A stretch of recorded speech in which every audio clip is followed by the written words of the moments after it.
สวยๆนะครับผม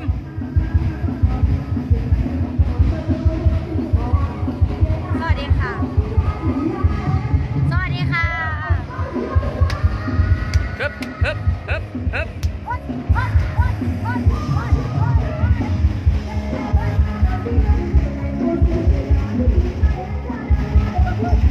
อันนี้คือร้อนวิชาครับผมร้อนวิชาครับอยากขึ้นเวทีใจจะขาดแล้วครับผมถือของตัวไหนมาครับถือของตัวไหนมาครับ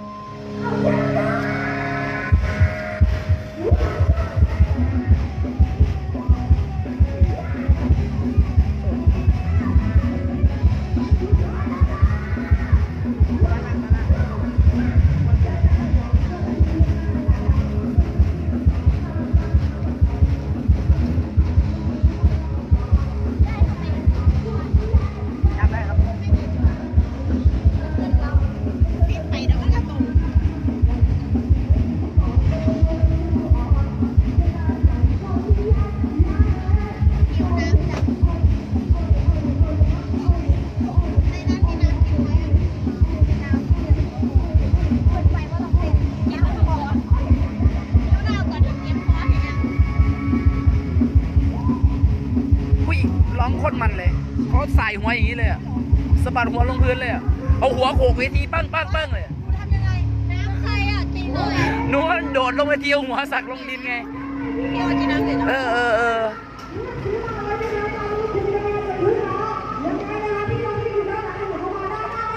กินเบิร์ดเลยจ้ะเช็คไม่ได้เช็คไม่ได้ยังไม่เปิดก่อนต่อไปตรงอื่นนะคะเก่งในเข้าวินค่ะไม่ไหวแล้วค่ะเขาไปตรงอื่นก่อนนะคะตดให้มันออกมาสิมันเข้าอินพี่เหม็นหนูตดเหรอ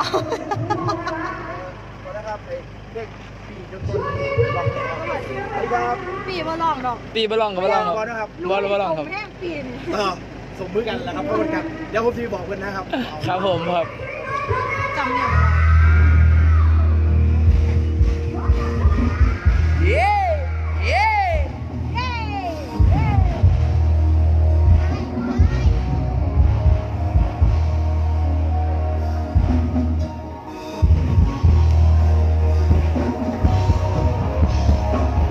แบบว่าเขาเรียกมาใหม่ไปแล้ว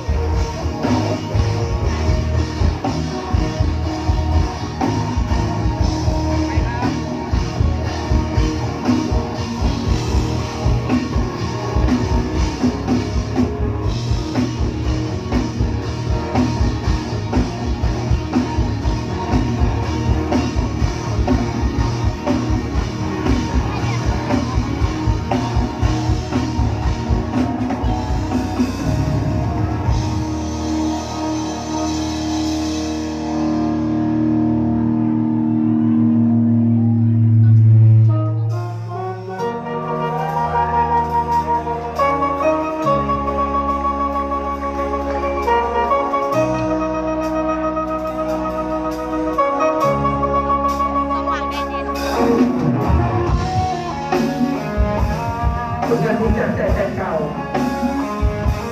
จากสารพัดกันและเป็นนักแสดงตึกมีสิบเก้า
จบไปนะคะจากใจแฟนเก่าค่ะแนวรัชนันท์รายงานตัวกับทุกท่านนะคะอ่ะเดี๋ยวเอาเป็นว่าช่วงแรกพบกันช่วงนี้ขออนุญาตส่งความสนุกให้กับด้านหน้าเวทีเลยละกันนะคะนางฟ้านางฟ้าอยู่ใสนางฟ้า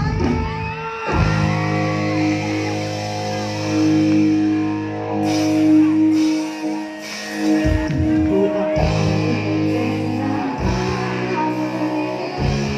สุดท้ายของเจ้าหน้าและอยู่ทนทุกข์ก็เป็นทางเลือกเองซึ่งเจ้าก็เป็นทางเลือกเอง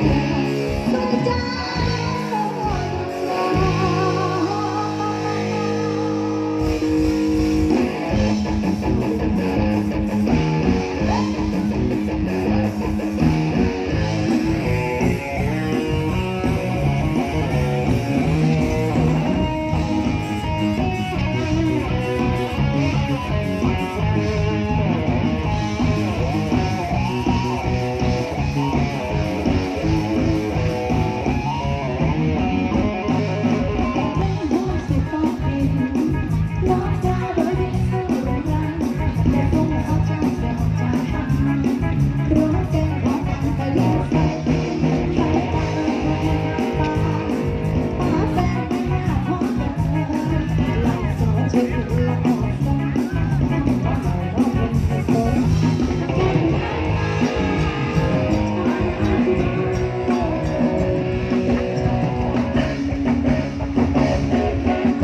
Hãy subscribe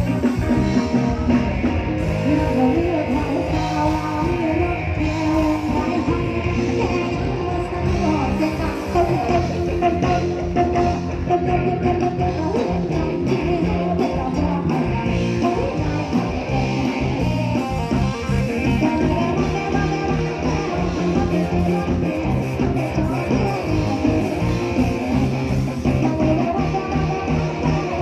lỡ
ตรงนี้เลยนะคะเดนเซอร์กูเต้นไม่ได้เลยเห็นท่าเต้นมึงอ่ะอยู่ตรงนั้นนะคะคุณพี่คะหนูขอ1 สเต็ปมันๆเลยค่ะลูกเอา1 สเต็ปมันมาก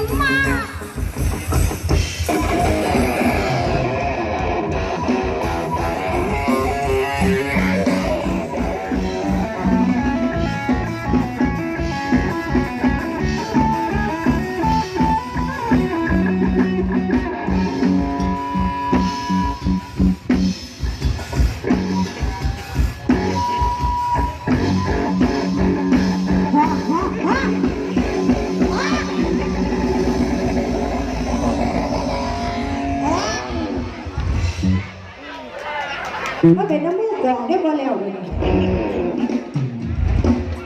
ได้ดีขนาดนี้ไม่ต้องดูคะแนนหรอกค่ะดูมาแทนนะคะสุดยอดขนาดมอโปกได้เลยเนาะซ่าอ่อน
อย่าตกใจกันเองสิ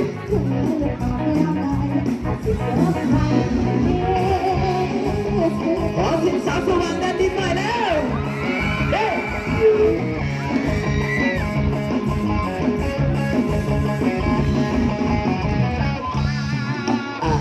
บุญบ่มีสิพาคนดีบายสีฟอนไทยสูดตั้งนานเท่าไหร่เขาไปกันได้สิแลดำปีเตียงบุลุกจนเบาน้องเสื้อเก่าเก่ายาวๆบ่ดีไม่เลือกใจได้ดีให้ห้องสุธีในเด้อแค่จ้า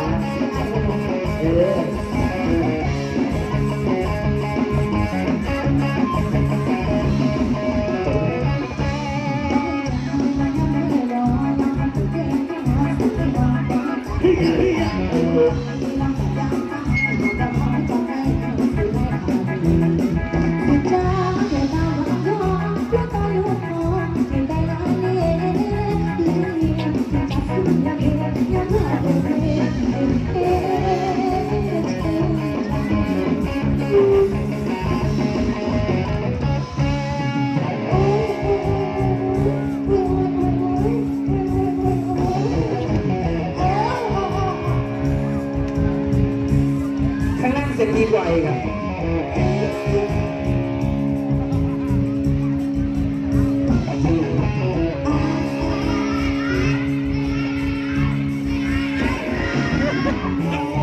เป็นแสนลงคอมพิวเตอร์ไปลงนิดนึงครับผมเดี๋ยวมันหมด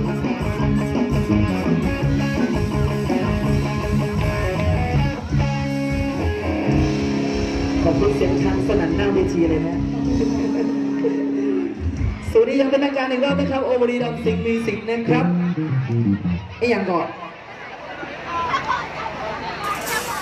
จำไม่ได้อยู่ครับแต่ยังจำทำกับพ่อนะครับมันสีขึ้นนะโอ้ยเนาะ นี่ฮะ คนพูนหนุ่มนอนเนาะว่าจังไหนก็คือเนาะ เป็นอย่างมากจะโดนตรงนี้คนกรีดมาดิ คือคนนี้หำธรรมดาเลยผู้หญิงก็เกลียด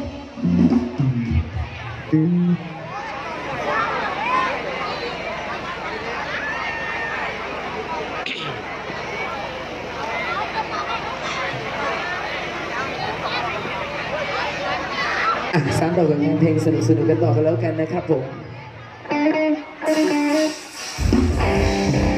ในวันนี้ใครโสดส่งเสียงดังๆอีกทีเว้ยโสดจริงหรือเปล่าเอ๊ะเอ๊ะเอ๊ะ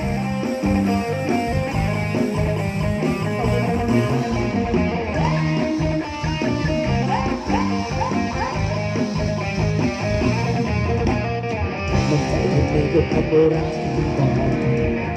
มันยังเรื่องให้จะว่าลองให้ลงอีกคิดที่เชื่อใจก็จะขอให้ใจยังไงให้คนขึ้นแสงไฟหน่อยเสียงเพลงดนตรีบรรเลงมันยาวยวนที่ใจ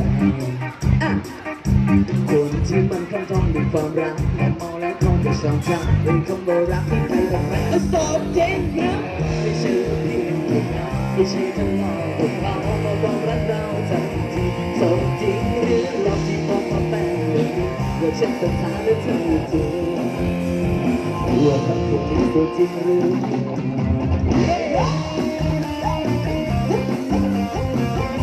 คนโสดชูมือไว้ชูมือไว้เพื่อได้คู่กับบ้าน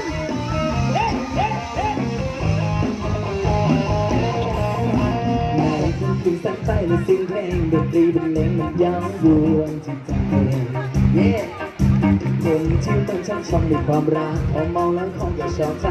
คำว่ารักที่ใครต่อใครก็โสดจริงหรือไม่ใช่เพียงแค่เราไม่ใช่จะหลอกกับเรา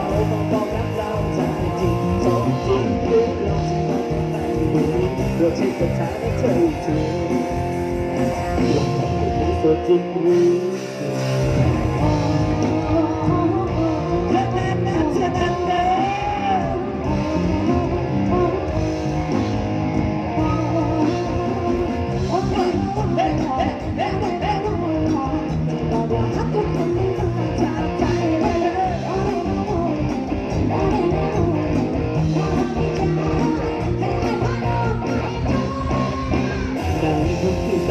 เสียงเพลงดนตรีบรรเลงมันยาววน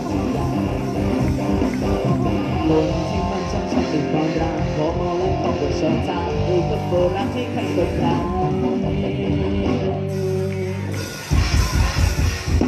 ไม่ใช่ว่าเพียงแค่ไม่ใช่แค่เฮ้เฮ้ที่เธอจริงเราที่มองกันเย็นเจ็บกันตาใจจริงไม่ใช่ตัวเพียงแค่เงาไม่ใช่จะหลอกกับเขามองความรักเราฉันจริงแต่ต่อจริงหรือหลอกที่ต้องเป็นแฟนกันเราใช้สถานะจริงจริงว่าเขาเป็นตัวจริงหรือเปล่า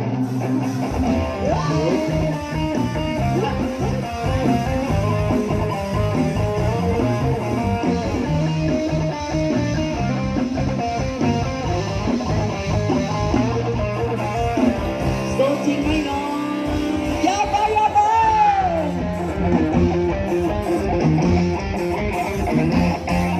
เจ็บและสิ้นคนเพียงดังเดิมไม่ห่างก็ไม่ห่าง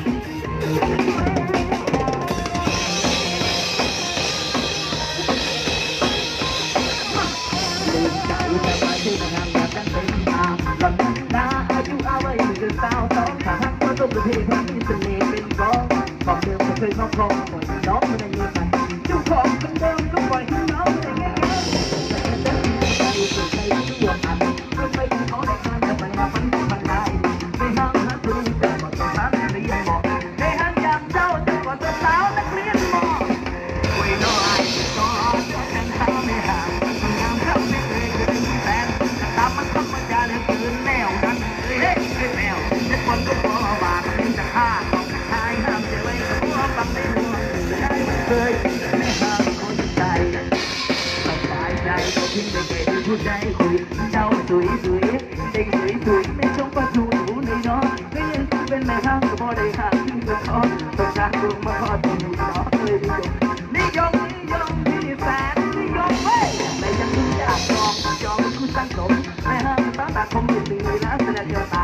มีเรื่องที่ผ่านมาบอกเป็นปัญหาในใจเลยปัญหาว่าไม่บอกมีปัญหาเยอะเลยคำเคยโอ้ว่าสาวในห้างนั้นอยากมีดอกไม้พ่อแม่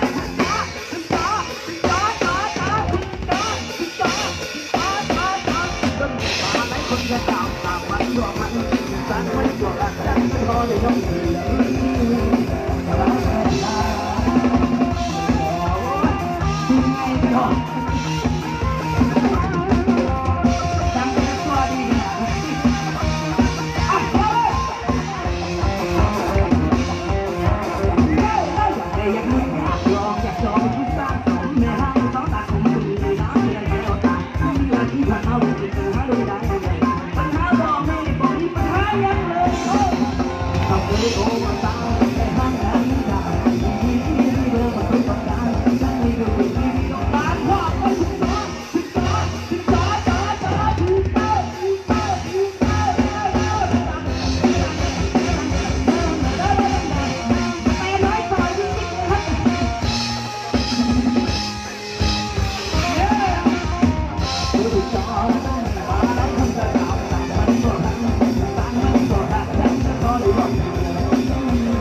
ก่อนจะพูดคำเลิกงานกันหนักนะจ๊ะมาไว้กับผู้ดีๆเป็นพิเศษกันแล้วกันอาจจะบางคนใช่ไหมหรือเพราะว่าเอาไป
หอมเนื้อใจส่งเสียงให้กับแฟนบอลหลายคนด้วยกันโอเคครับขอบคุณมากครับท่านผู้ชมมันดูเจ้ดิครับผมส้มมันตอนนี้ที่ติดเตียงสภากินน้ำเงี้ยวแล้วล่ะตอนนี้ก็สวัสดีพี่น้องทางสองเวทีนะครับผมมาดูนะครับมาดูทำการมูแบบนี้นะครับอ่ะช่วงนี้ไม่มีการเสียเวลากันแล้วกันนะผมขอเสียงกรี๊ดดังๆพร้อมกับคะแนนและคะแนนรอบที่สองครับ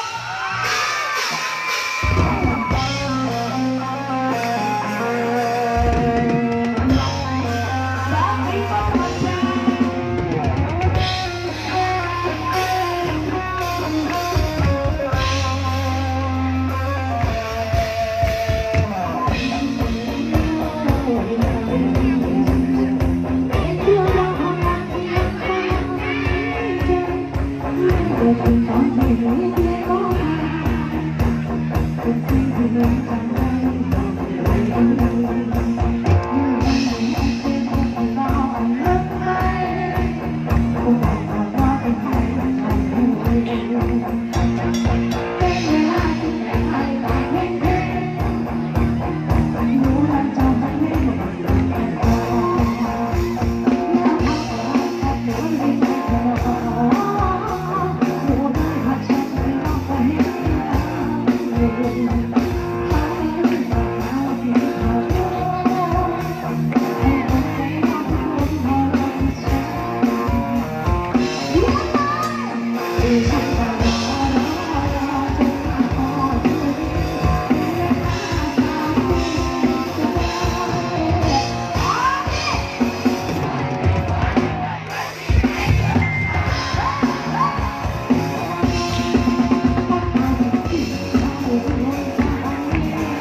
Hãy subscribe cho kênh Ghiền Mì Gõ để không bỏ lỡ